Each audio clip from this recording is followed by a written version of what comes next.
The very first question you need to ask yourself is, why do you need a laptop? What's the purpose?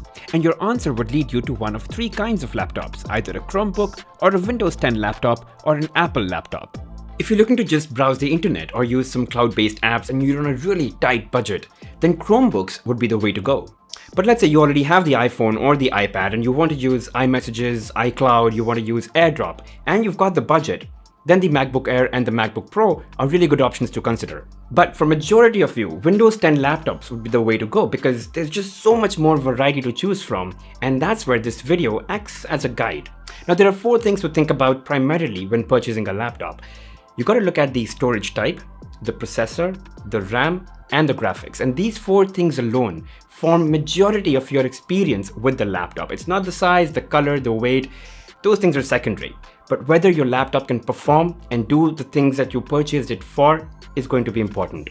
All right, let's talk about these four things now. So first is storage. Its capacity. How much can you store in your laptop? And it's measured in gigabytes or terabytes. And no matter what you're buying your laptop for, make sure it has an SSD and not an HDD. SSDs are just a lot faster. They're responsible for how fast your computer boots up or how quickly an app or a game launches, how quickly you're able to search through multiple files or copy and paste files at really high speeds. And so when you're looking at specs, there could be various ways in which it's written. It could be solid state drive, it could say SSD, it could say M2 NVMe SSD, it could say hybrid storage SSD. The good news is that most laptops today are sold with an SSD by default. But the bad news is that SSDs are expensive, and that's why they come in small storage capacities like 256 gigs or 512 gigs. Really high-end laptops, 1 terabyte. But here's what you can do. Just buy an external hard disk drive or use cloud storage. They're much cheaper now and you can store everything that's extra that you don't need immediately. Store them there and then you can just access later. Next is processor, and what processor or CPU to go with depends on what you really need your laptop for. It's the heart of your laptop. And guys, before I talk about this, there are two manufacturers, Intel and AMD. I'll focus on Intel just because there are more options with Intel and it'll just appeal to more of you. Now, when deciding which processor to go with, look out for three things. The series, that is whether it's in Core i3, i5 or i7 or even i9. The generation, whether it's 10 gen or 11 gen, and the clock speed. Now, don't fret, it's really simple stuff. First of all, make sure that you're either getting a 10 gen or an 11 gen processor, preferably 11 gen because it's more recent. Next, you want to decide between Core i3, i5, i7 or i9. i3 and i5s are good if you're just going to be using a laptop for web browsing, streaming videos, or for Microsoft Office apps. The key difference is that Core i5 laptops would be faster and can multitask better. So if you plan on having multiple Chrome tabs open, then you're working on a PowerPoint file while a Word document is also open and you're listening to music in the background, the Core i5 will be able to manage all of that. The Core i3 will definitely struggle. Now, what you can't do with these processors, the i3 and the i5, is rely on them for heavy or intense use of apps like Premiere Pro or After Effects or Illustrator or even gaming. I mean, they'll work, but not smoothly.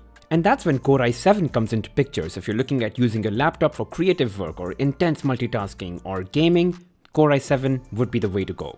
And lastly, not all Core i3, i5 or i7 processors are the same. Some are fast and some are faster.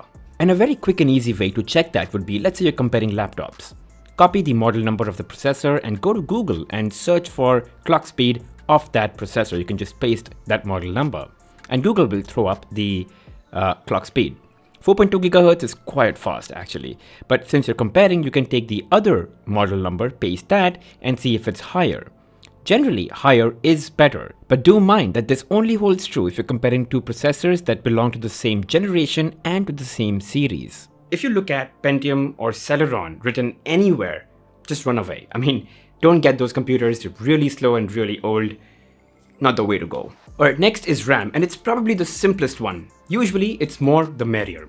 So RAM is what makes more and more apps on your computer run simultaneously without any issues. So the more RAM you have, the smoother it is for you to run multiple apps simultaneously. Now, if you have a Core i3 processor powered laptop, 8 gigs of RAM is sufficient. But if your laptop is running on Core i5 or i7 processors, and I'm assuming that you'll be running multiple apps simultaneously, quite a few of them would be intense, then I think 16 gigs of RAM is good. I mean, it provides for good buffer in the future, and it definitely future-proofs your device. And lastly, graphics. The good news is that most new laptops that feature Intel processors, they now come with integrated graphics. If you plan on doing video editing or heavy illustration work or running multiple displays together, you're going to need a dedicated graphics card. And hey, if you want to consider anything that's between serious to high-end professional work, whether it's in the field of gaming or video editing or After Effects or illustration, then you're going to have to stick with bigger and more powerful graphic cards inside your laptop. So those two sets lie right over here. And that's pretty much it actually. Now, I understand it can all be very overwhelming, so I've summarized everything that I've talked about in a nice, easy to understand chart. Now, this is just a good generalization, and this would help you in narrowing down your choices, but definitely reach out to an expert or to a professional and let them know what you really want to get done from your laptop, and they'll help you with the right model, with the right specifications, and everything else. And hey, if you've got a question for me, just drop it in the comment section below. Let me know what's your purpose with the laptop and what specs you're looking at. Don't leave me with any model numbers. I won't be able to look it up on the internet for all of you, right? So just quick questions and I'll definitely help you out. Now, one thing that I haven't talked about is personal constraints and personal preferences. Constraints are things that you must keep in mind before purchasing a laptop because, your nature of work requires you to have certain things like a 4K display. It could be having certain ports like LAN and HDMI is a must. Maybe you want a 17-inch screen or a 15-inch screen. You want a keyboard that has a number pad, for example. So these could be constraints, and they're all valid constraints.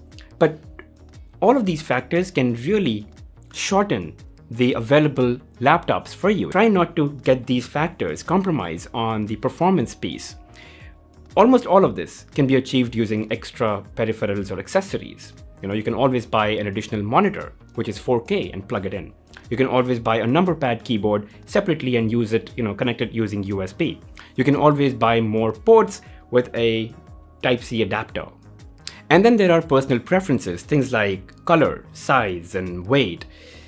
I've seen people pick inferior performing laptops because it was available in the color that they wanted, and then listen to them complain about how it doesn't work or doesn't get the job done. So when you bring in all these personal preferences as factors, your list narrows down even further, and the chances of you compromising on the performance of the laptop increases significantly. Again, guys, most things, you can always have a nice skin on a laptop and get the color you want, right? So there are ways to work around your personal preferences and constraints, but don't let that get in the way of choosing your laptop. Just bone it down to absolute essentials and go with it. All right, I hope this was all very helpful to you guys. I will leave links to a lot of accessories and computer parts below. Those are my preferences, and hopefully that would help you, in making a decision. If you've got any questions, feel free to drop them in the comment section below. And as always, guys, don't forget to hit that like button, subscribe to the channel, and hit that bell notification icon. I'll see you guys in the next one.